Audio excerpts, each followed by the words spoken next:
যে বন্ধুর জন্য সবাইকে হারিয়েছিলাম, শেষ পর্যন্ত সেই বন্ধুই আমাকে সবার সামনে একা করে দিল। আজও কেউ যদি জিজ্ঞেস করে জীবনের সবচেয়ে বড় বিশ্বাসঘাতকতা কে করেছে, আমি কোনো নাম বলি না, শুধু একবার হাসি, কারণ কিছু নাম উচ্চারণ করতেও কষ্ট হয়। ও শুধু আমার বন্ধু ছিল না, আমার পরিবারের মতো ছিল।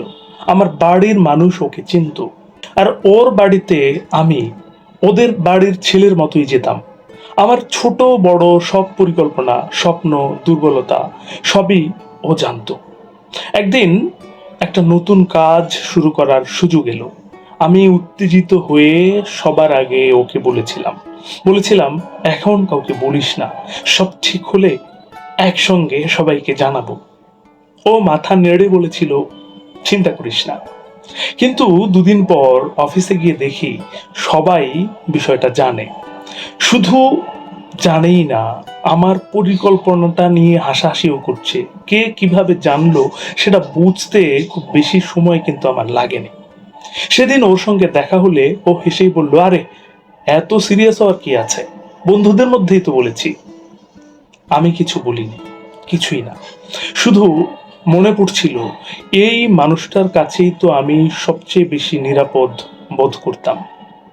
তারপর ধীরে ধীরে দূরে সরে এলাম। ঝগড়া করিনি, অভিযোগও করিনি, শুধু নিজের জীবনের দরজাটা একটু আস্তে করে বন্ধ করে দিয়েছিলাম। কয়েক মাস পরে ও একদিন ফোন করেছিল, আগের মতো গল্প করতে চেয়েছিল, কিন্তু আমি বুঝলাম কথাগুলো আর আগের মতো স্বস্তি দিচ্ছে না।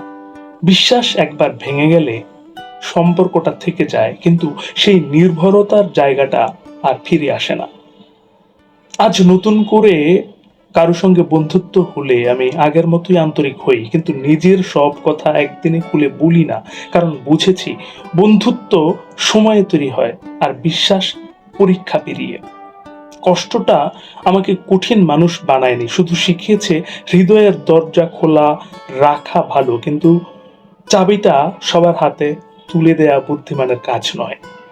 আমার কথা বললাম, এবার আপনার কথা শুনি। আপনার জীবনেও কি এমন কোনো বন্ধু ছিল যার উপর অন্ধ বিশ্বাস করেছিলেন, কিন্তু পরে সে আপনাকে হতাশ করেছে? বিশ্বাস ভেঙে যাওয়ার পরও কি আপনি আবার কাউকে আগের মতো বিশ্বাস করতে পেরেছেন, বা কেন পারেননি? আপনার কথাগুলো কমেন্টে আমাকে জানাবেন। আমি নিশ্চয়ই আপনার অভিজ্ঞতা থেকে কিছু শিখব, অন্য কেউ হয়তো শিখবে।